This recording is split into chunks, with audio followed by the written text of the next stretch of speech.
Bonjour, pour cette nouvelle capsule vidéo, on va essayer de traiter un problème linéaire en particulier. Donc je considère le problème l'exemple 1 du chapitre 1, c'est-à-dire de l'entreprise qui fabrique des châssis en aluminium et des châssis en bois.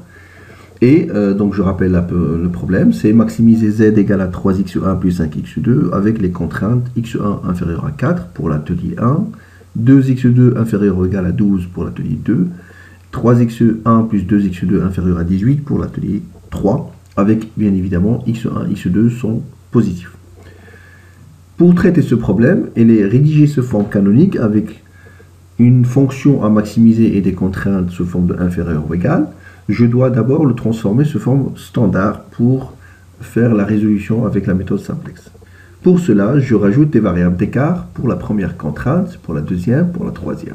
Est-ce que j'ai inférieur ou égal? Donc je rajoute une valeur d'écart. Alors, je rajoute une variable d'écart par contrainte, cela fait 3 variables d'écart. Et donc, ce qui fait que mon problème se transforme d'un problème de 2 variables avec 3 équations à un problème de 5 variables avec toujours 3 équations. Donc, la matrice correspondante est la suivante, c'est-à-dire la matrice 1, 0, 1, 0, 0 et 0, 2, 0, 0, 1, 0 et 3, 2, 0, 0, 1. Alors, je constate que cette matrice est de taille 3, 5. Et donc, le rond de la matrice est égal à 3. Le vecteur inconnu devient le vecteur x1, x2, e1, e2, e3, 5 inconnus. Et le second membre, c'est le même, 4, 12, 18. Pour résoudre ce problème, je vais procéder de la même façon, c'est-à-dire considérer une matrice base. La matrice base que je vais considérer, c'est l'identité, c'est-à-dire celle-là. Donc, j'ai dans la matrice une partie que je peux considérer comme une base, c'est l'identité, c'est-à-dire la partie liée aux 3 variables E1, E2, E3. Donc, cette matrice base, elle est inversible puisque c'est l'identité, et son inverse, c'est elle-même. Ce qui fait que ça va me donner automatiquement une solution. Cette solution, c'est 0, 0, 4, 12, 18. Pourquoi?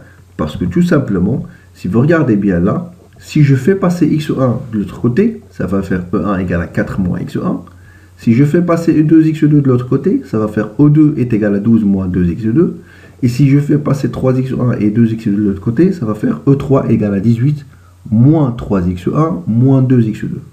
Et donc j'ai réussi à calculer E1, O2, E3 en fonction de x1, x2. En particulier, comme on a dit dans la capsule vidéo précédente, si je considère que la solution de base correspond à xn, c'est-à-dire les variables hors base, dans notre cas, sont x1, x2, sont nuls. Dans ce cas-là, j'obtiens que E1 égale à 4, O2 égale à 12 et E3 égale à 18, ce qui est présenté ici. Et donc, la solution, c'est 0, 0, 4, 12, 18. Est une solution. Cela signifie que on va fabriquer 0 châssis aluminium et 0 châssis en bois, avec un reste de 4 heures de travail dans l'atelier 1, 12 heures de travail dans l'atelier 2, et 18 heures dans l'atelier 3. Avec Z, bien évidemment, nul. Pourquoi? Parce que tout simplement, Z dépend de x1, x2, et donc il est nul. Et donc, c'est une solution. La question qui se pose par la suite, c'est est-ce qu'elle est optimale? Ce travail, je peux le résumer sous forme d'un tableau. C'est-à-dire, je reviens à mon problème, celui-là, et je peux factoriser, si vous voulez, par les variables. Donc, je garde juste le coefficient de x1 et le coefficient de x2, de E1, de E2, de E3 dans l'ordre. Donc si je regarde la première contrainte, j'ai 1 comme coefficient de x1, 0 pour x2, 1 pour E1, 0 pour O2 et 0 pour O3. Et donc ça fait 1, 0, 1, 0, 0 et 4 comme second nombre. Et c'est ce que je retrouve dans le tableau. Donc je trouve la même chose. La deuxième contrainte, c'est 0x1 plus 2x2 plus 0,1 plus O2 plus 0,3 égale 12. Troisième contrainte, c'est 3x1 plus 2x2 plus 0,1 plus 0,2 plus 1 fois E3 est égal à 18. Avec la fonction objectif, moins z plus 3x1 plus 5x2 égale à 0. Bien évidemment, si vous faites passer z de l'autre côté, ça va faire plus z. Donc, on se pose la question simple, est-ce que la solution correspond à une solution optimale?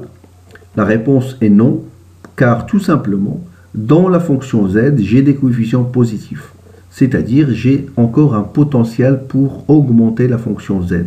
Car le fait de choisir x de 1 et x de hors base, cela nous impose qu'on a éliminé les variables qui peuvent maximiser z. Et donc, c'est un choix. Donc, on peut dire que c'est un mauvais choix pour l'instant. Donc, ce qui fait que ça nous ramène à discuter comment le changer. Et donc, pour cela, on va décider de voir quelle est la variable qui permet d'augmenter la valeur de z, autrement dit, d'atteindre l'objectif le plus rapidement. Je constate que la variable x1 a un coefficient 3 et la variable x2 a un coefficient 5 dans la fonction objective. Et donc, on choisit la variable qui permet d'augmenter la valeur de z le plus rapidement possible. Et donc 5 et 3, je choisis 5. Donc 5 correspond à la variable x2. Et donc je dis que x2 est une variable entrante. Comme le rang de la matrice est égal à 3, si je fais rentrer une variable, je dois faire sortir une autre. Donc je dois trouver quelle est la variable sortante.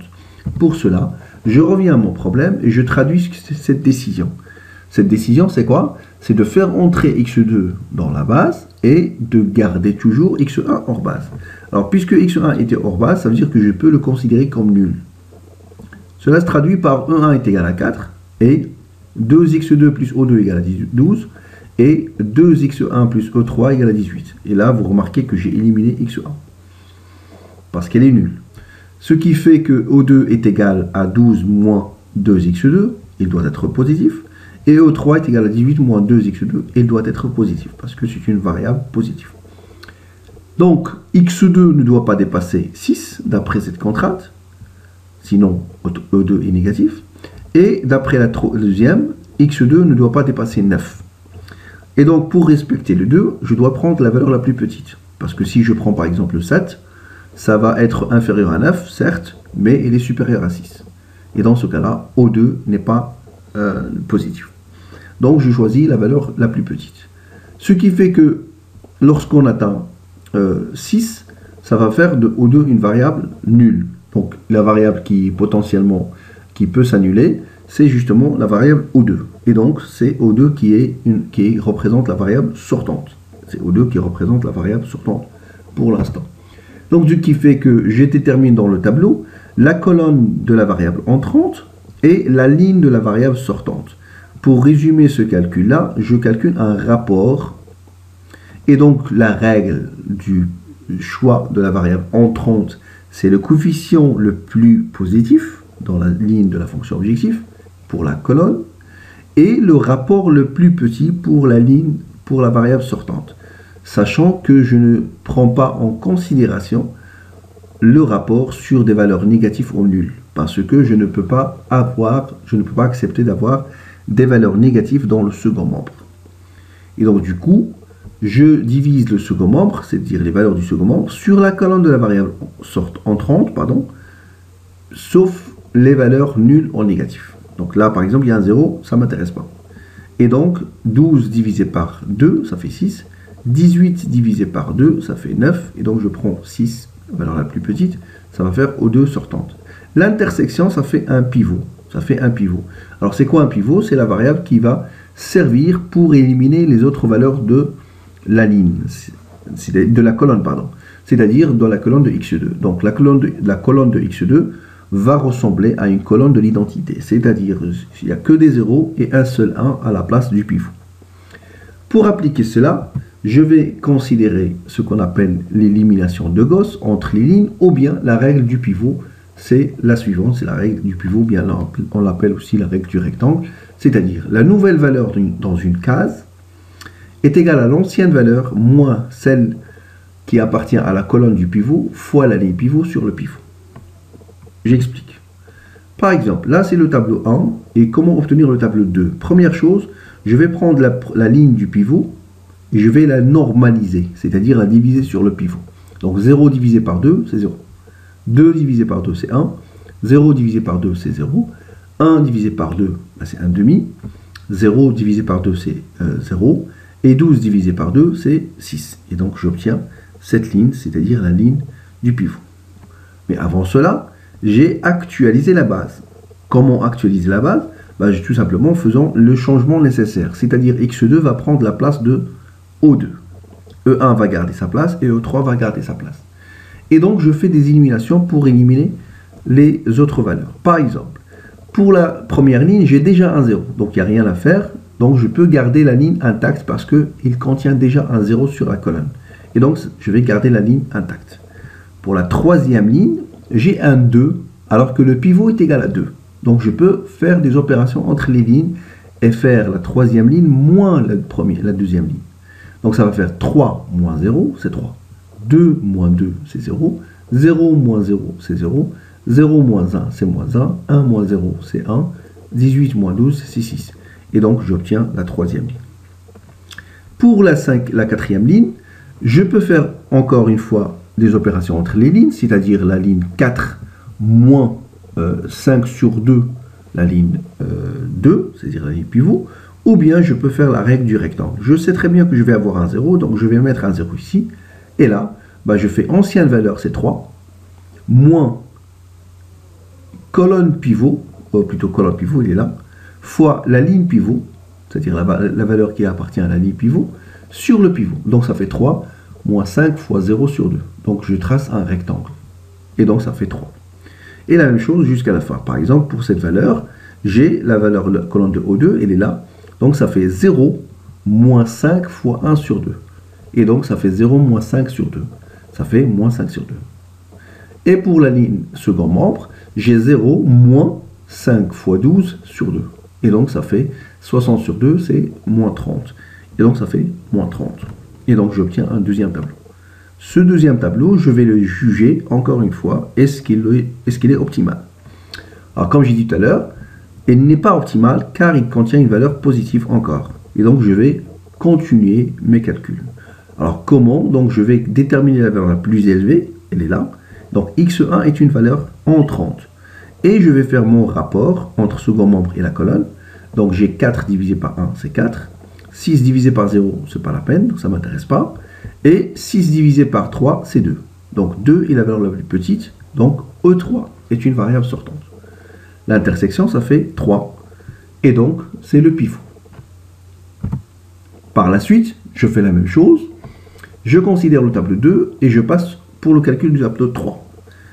Je normalise la ligne pivot, c'est-à-dire je divise par 3. Donc ça fait 1, 0, 0, moins 1 sur 3, 1 sur 3, 6. Plutôt 2, pardon. Et je vais faire les éliminations nécessaires. Par exemple, dans la ligne 2, il y a déjà un 0, donc je laisse la ligne intacte. Et pour la ligne 1, je fais l'opération nécessaire pour avoir un 0, ainsi de suite pour la ligne 3. Et donc j'obtiens un troisième tableau que je reteste encore une fois. Est-ce qu'il est optimal? Je constate là qu'il n'y a plus de valeur positive. Et donc ce tableau, il est optimal. Et donc ça va me donner la solution optimale. La solution optimale, comme on a dit tout à l'heure, enfin dans la vidéo précédente, c'est que xb, la base, est égal au second membre. Donc E1 est égal à 2, x2 est égal à 6, et x1 est égal à 2, avec moins z est égal à moins 36, ce qui fait z égale à 36. Ce qui donne la solution suivante, x1 étoile c'est 2, c'est-à-dire optimal, x2 étoile est égal à 6, z est égal à 36. Et c'est exactement la même solution qu'on a obtenue par la méthode graphique, si vous revenez à la partie, ou bien le chapitre sur la méthode graphique. Donc ce qui veut dire que cette solution va permettre de saturer la deuxième contrainte et la troisième. Pourquoi? Parce que O2 étoile et E3 étoile sont nuls, c'est-à-dire les écarts pour le deuxième atelier et pour le troisième. Tandis que E1 est égal à 2, et donc il reste 2 heures dans l'atelier 1. Ça veut dire que cet atelier n'est pas saturé. Ça, c'est parmi les avantages de la méthode simplex, c'est qu'on n'a pas besoin de vérifier la solution dans les contraintes pour connaître quelle est la valeur qui est saturée et quelle est la valeur non saturée. On peut avoir les résultats directement sur le tableau final. Et donc, ça permet d'avoir l'interprétation économique automatiquement.